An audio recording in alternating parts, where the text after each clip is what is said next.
अच्छा line बजौले master. अरे बेटा रघु, हेलो कहा रे लड़के, वीर रस में एक पत्ती चढ़ गए तो डाउन हो गए।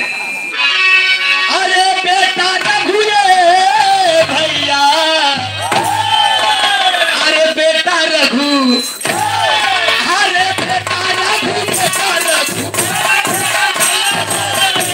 अरे बेटा करे रोज पहल, अरे भारत खातिर की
बाटी।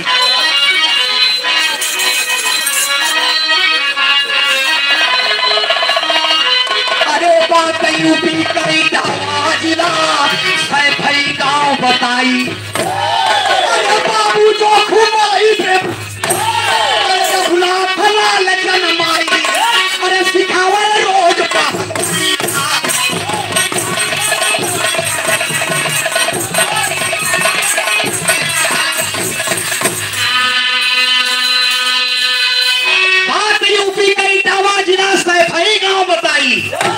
बाबू जोखुम माई प्रेमा रघुनाथ लाल जन्माई सिखावे रोज पहलवानिया। ये वीर रस हो बहादुर। ए भैया हो, सिखावे लगले रघुनाथ यादव का बाबू जो रहले जोखू और माई प्रेमा यादव, दोनों बाबूजी बेटुआ के रघुनाथ के महुआ मटर खिया के गरीबी में दिन बीतत हो। गरीबी में दिन बीतत हो बाबू, महुआ मटर खिया के रघुनाथ यादव पहलवान के पहलवानी सिखावे लगले। वही सैफई गांव के इटावा जिला को बाबा। आज जब रोज अखाड़ा में लड़े बाबू तो धीरे धीरे रघुनाथ सयान भइल बस सोचले पहले तो 11 साल में शादी होत रहल। सोचले कि मेरा रघुनाथ यादव 18 साल का होगा तब मैं इसकी शादी करूंगा। अरे वाह, ए बाबू हो, रघुनाथ यादव जब 18 साल का भइल बा पहलवानी भी नंबर 1 जीतता चला गया। वही समय में बाबू जो खुद सोचले कि बेटुआ के ब्याह करा दे, तो वही समय एक थे अमरावती लड़की के देखलन पास हो गई। वही से शादी का बंधन बने लागल। भइल का बाबू अंतरा का भाव लगल।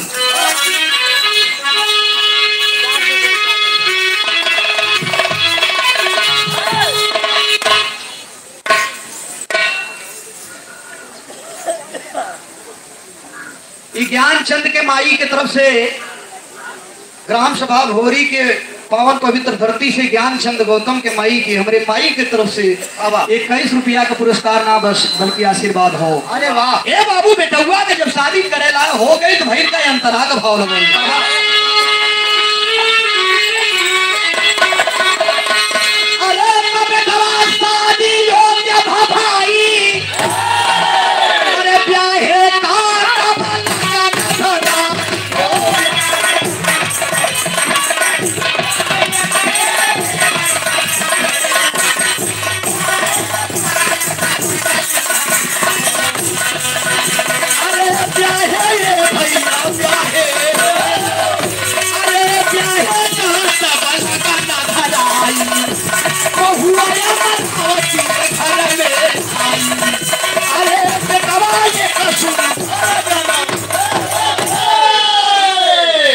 अमरावती लड़की से शादी भइल, कुछ दिन बीत गई, वही से एक से लड़का अवतार भइल। जेकर लड़का का नाम सुघर बतावल गई। सुघर सिंह यादव पैदा होता है इधर रघुनाथ पहलवानी में नंबर 1 है। ए बाबू दिल्ली में करोल बाग में पहलवानी उनका लड़ने के लिए तय रखा गया, लेकिन नंबर 1 पहलवानी जीतता चला गया। वहां जब जीत करके कुश्ती आता है, सोचिए इधर कुश्ती भी जीतता है, घर पे लड़का भी पैदा होता है। अरे वाह। और इसके बाद वहां जो है बाबूजी और जीत जाता है, और वहां जॉर्ज कैप्टन अंग्रेज भी देख रहा है, गांधी जी भी कुश्ती को देख रहे हैं। बाबा ए बाबू हो तो इधर भैल का बाबू बेटा रघुनाथ उधर कुश्ती में जीतता है, भैल का टेरी का भाव लगल। बाबा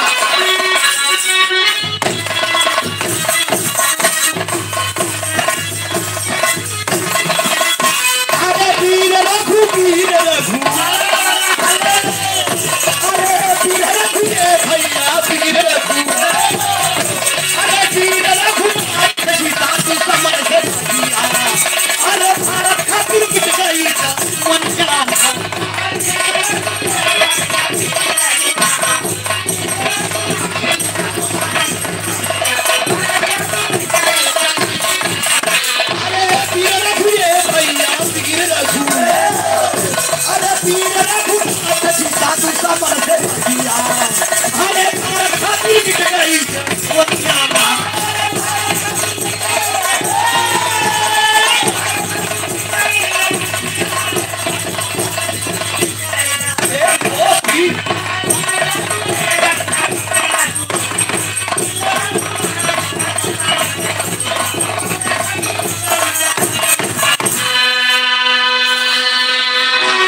साथियों, आप आदरणीय विष्णु बिंद ग्राम सभा गुरहा के पावन पवित्र धरती से इनके तरफ से 21 रुपया का पुरस्कार हो बाबू।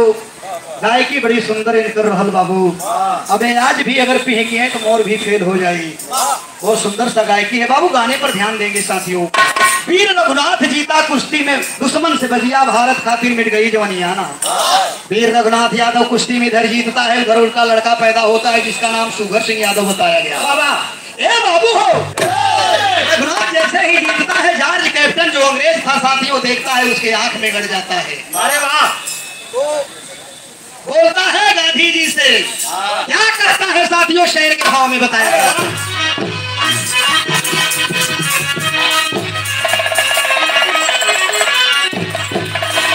अरे जॉर्ज ने कुश्ती देखा, मन में चुभुत लगाई, अरे जिद करके गांधी से बोला, अरे हमसे करो लड़ाई, अरे बोलो भाई हम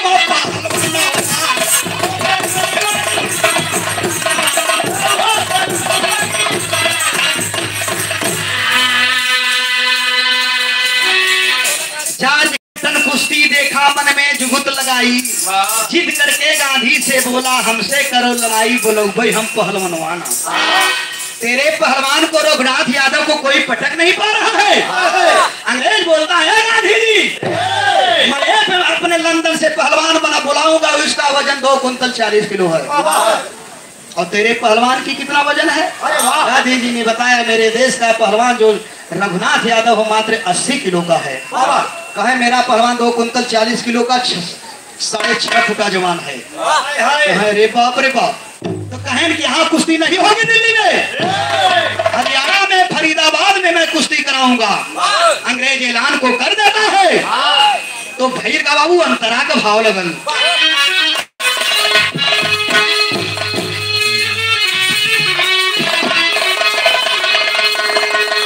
अरे जंग फरीदाबाद करो भाई, अरे जरा कुश्ती का मजाक देखो।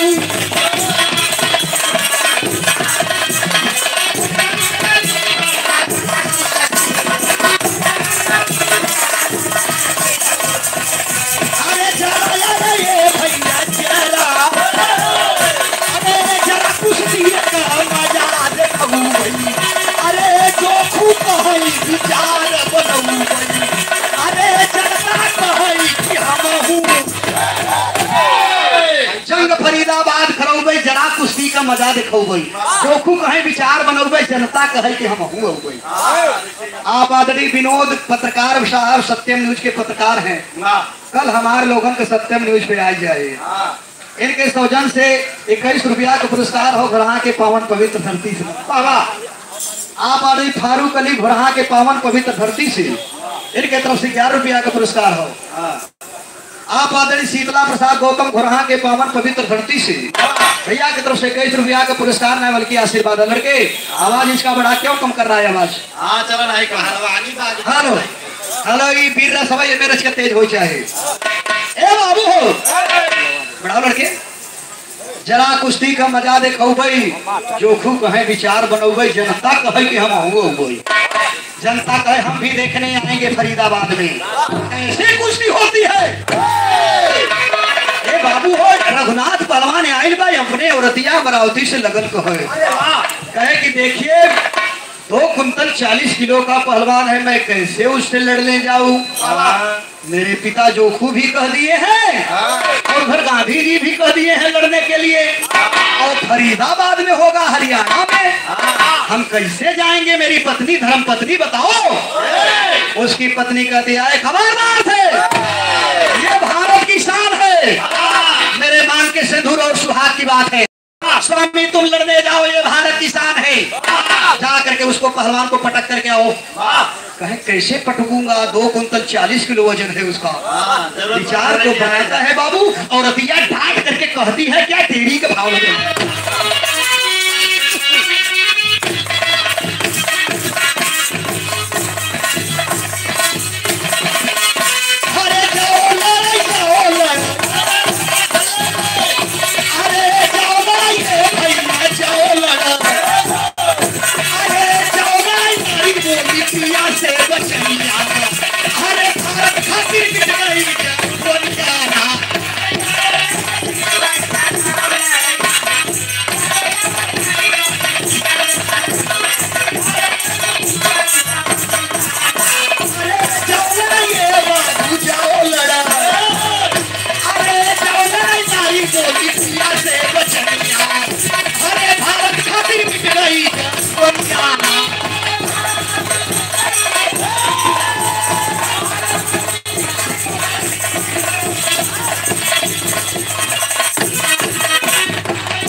पीछे से पहुंचता है, लेकिन प्रिंस जो जॉर्ज कैप्टन अंग्रेज था अपने पहलवान को बुलाया है,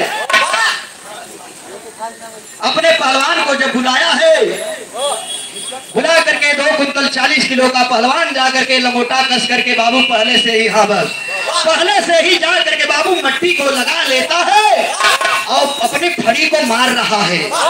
सब इंतजार कर रहे हैं कि मेरा भारत का शेर रघुनाथ पहलवान कब आएगा, कब आएगा?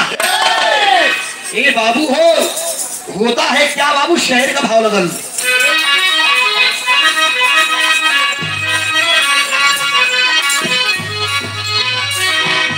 अरे पहलवान बुलाया 2 कुंतल 40 किलो अखाड़े में धूम मचाया। अरे पहलवान बुलाया 2 कुंतल 40 किलो अखाड़े में धूम मचाया। अरे पहुंच गया रघुनाथ वहां हाथ मिलाया, अरे होने लगी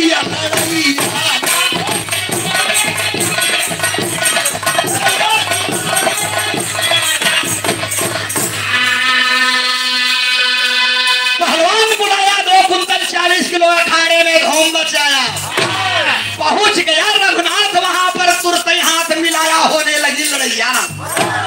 ये बाबू रघुनाथ हमारे भारत का शेर पहुंचता है, माटी को लगा करके नमन करता है, भारत माता की जय बोल करके जाके रघुनाथ से लड़ने हाथ मिलाता है साथियों, और लड़ाई होके लागल। अरे वाह, लड़ाई चालू हो जाते हैं, 1 घंटा 10 मिनट लगातार लड़ाई होती है। न रघुनाथ पहलवान पटक पाता है और न वो इसको पटक पाता है। 2 कुंतल 40 किलो का 80 किलो का पहलवान को भी नहीं पटक पा रहा है। अरे वाह, लड़ाई बहुत घना घोर होके लगल। भैल का बाबू अंतरा का भाव लगल।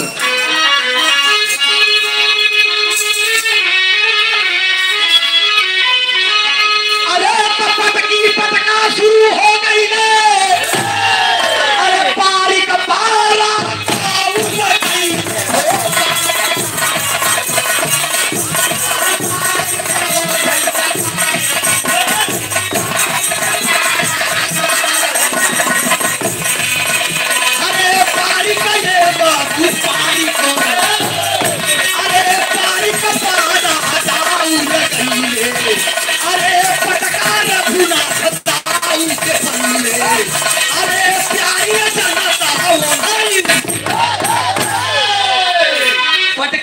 शुरू हो गई ले, पारी के पारा दाव लगैले।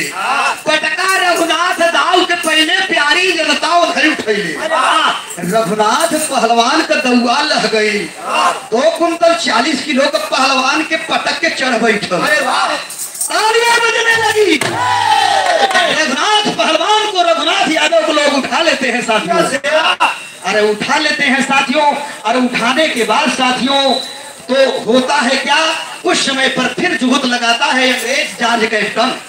अरे मेरे इंग्लैंड का जो मेरा लाल था, लंदन का जो मेरा लाल था, उसको ये पटक दिया।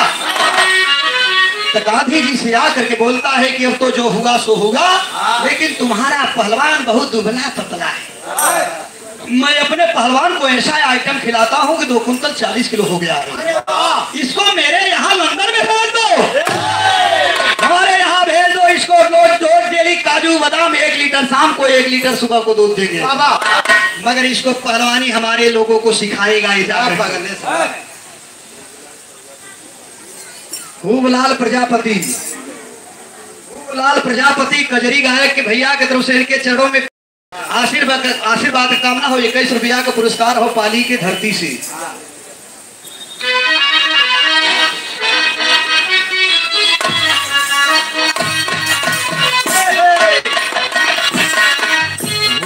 कई अच्छे कहना होगा, एक दुल्हनिया रिसिया गई जैसे समझल लक्ष्मी के।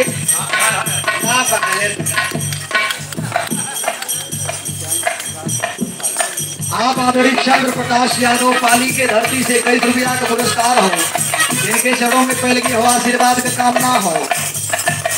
मास्टर बजावत बाटे कोनो दुल्हनिया अपने मर्दवा से कहत बा जैसे लक्ष्मी हो गई। अपने पति से लगली कहे का कहे।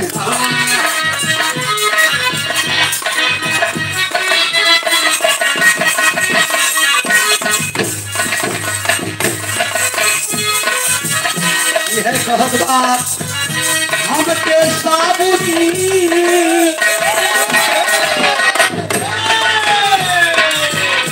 हमके साबुन मंगाई दा नाम पिया, साड़ी तेरे नाम पिया।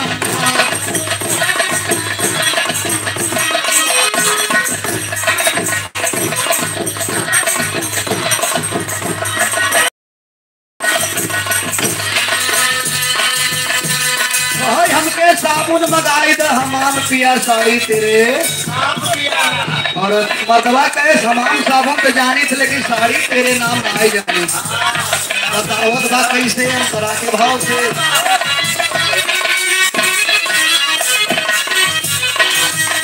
जब बजरिया में जाए,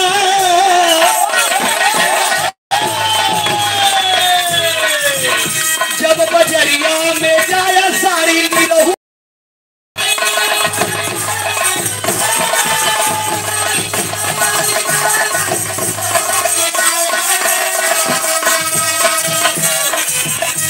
जब बाजार में जाए निरहू वाली साड़ी कहे कैसन हो थोड़ी कहतावा कैसे घुघरू लगा रहा, घुघरू लगा रहा है बजे नाम पिया, साड़ी तेरे नाम पिया।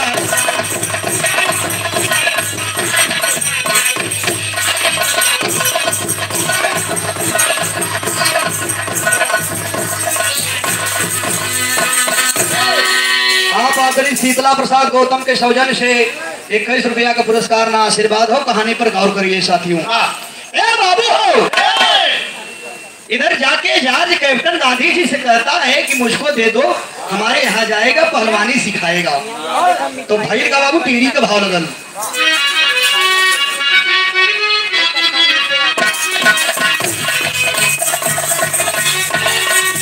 अरे पापी बोला, पापी बोला,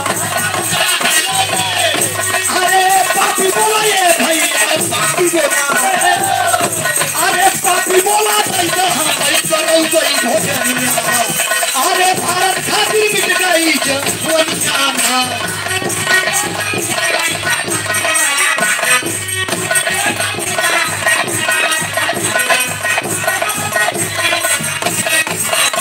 अरे पापी बोला ये पंचो, पापी बोला, अरे पापी बोला पैसा हम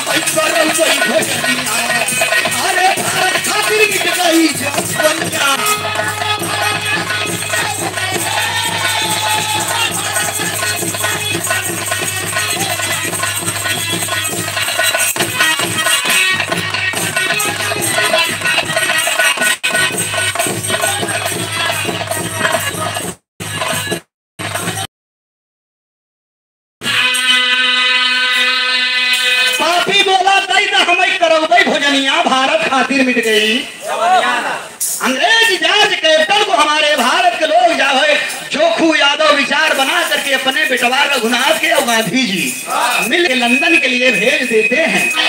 जहाज कैप्टन जा करके वहां 1 लीटर शाम को दूध देता है, 1 लीटर सुबह को देता है और देने लगा पहलवानी। रोज एक से एक दाव वहां वालन के सिखावत बा।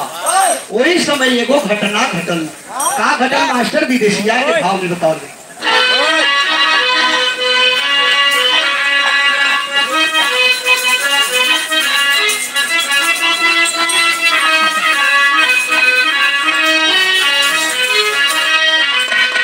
अरे पहुंच गया पापी लेके अरे अपन नगरिया हो।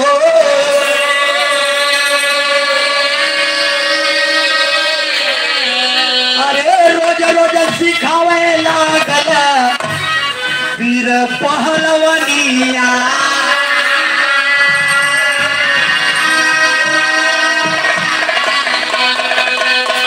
अरे पिए बदे 1 लीटर अरे रोज देवाई दूधावा हो। ए बाबू दूधावा में पापी डलल सी 1 दिन जहरावा।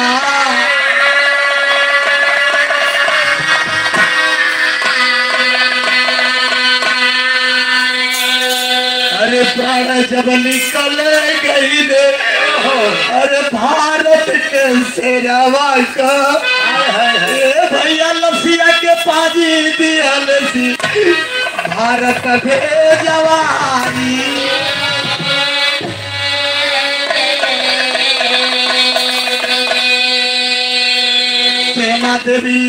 प्रेमा देवी माई रोए अरे जो खूब पैया रो। अरे देखी देखी रोई लगले नारियों ललनावा।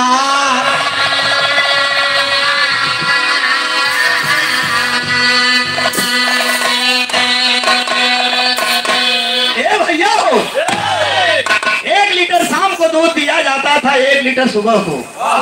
रघुनाथ पहलवान बढ़िया से पहलवानी सिखावे लागल। एक दिन पापी अंग्रेज ने उस दूध में जहर को डाल देता है। रघुनाथ यादव जहर को खाया है बाबू, दरवाजे को बंद कर देता है।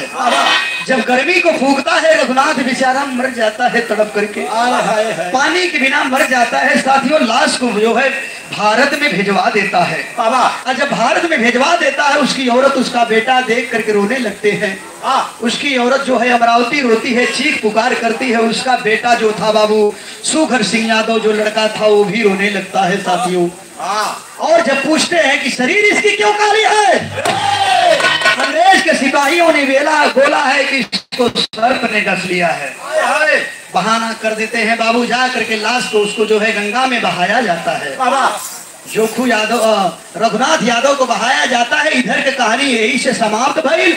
इधर देखा जौन एकर लइकवा सुघर सिंह यादव रहल, इहो काफी पहलवानी करे, बहुत बढ़िया पहलवानी करे बाबू। लेकिन धीरे धीरे सुघर सिंह यादव की शादी मूर्ति से भई। मूर्ति यादव से भई। मूर्ति यादव ये करे बीच में 5 गो लड़का पैदा भइले ने, एगो लड़की के पैदा भइल बाबू। शेर का भाव लेना।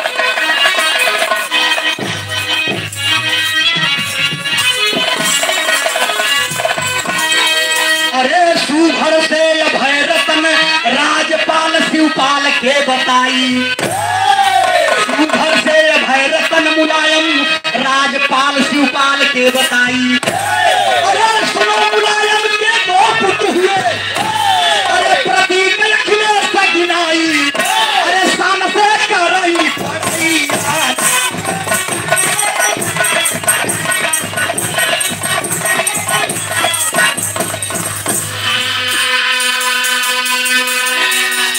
सुघर से अभय रतन मुलायम राजपाल शिवपाल के बताई।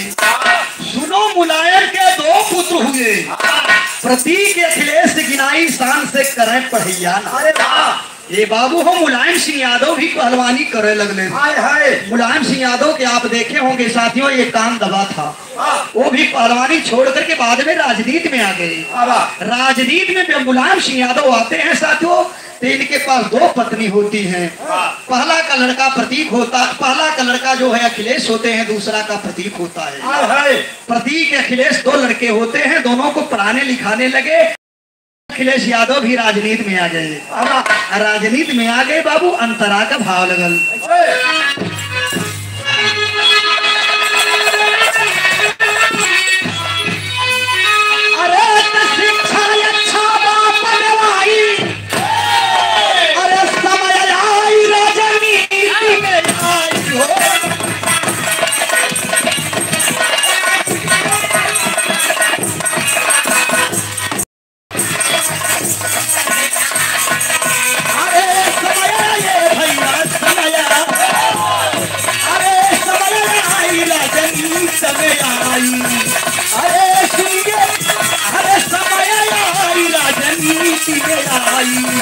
अरे सुनिए मंत्री भी बन जाई, अरे सुन लो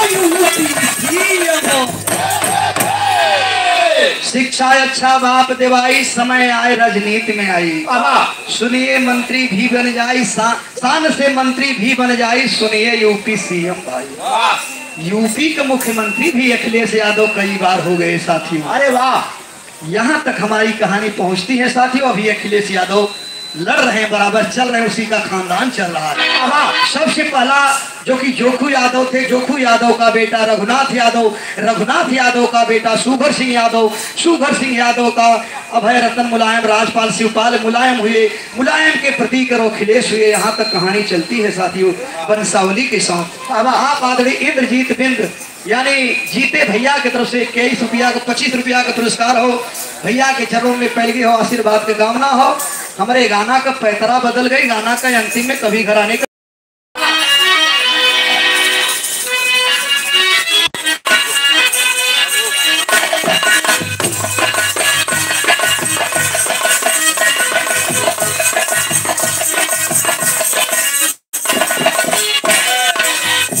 अरे सुंदर सुंदर ये पंचो, अरे सुंदर सुंदर ये सुनवैयो, अरे सुंदर सुंदर राजत गावै चूनी चूनी कहानियां। अरे भारत खातिर मिट गई जय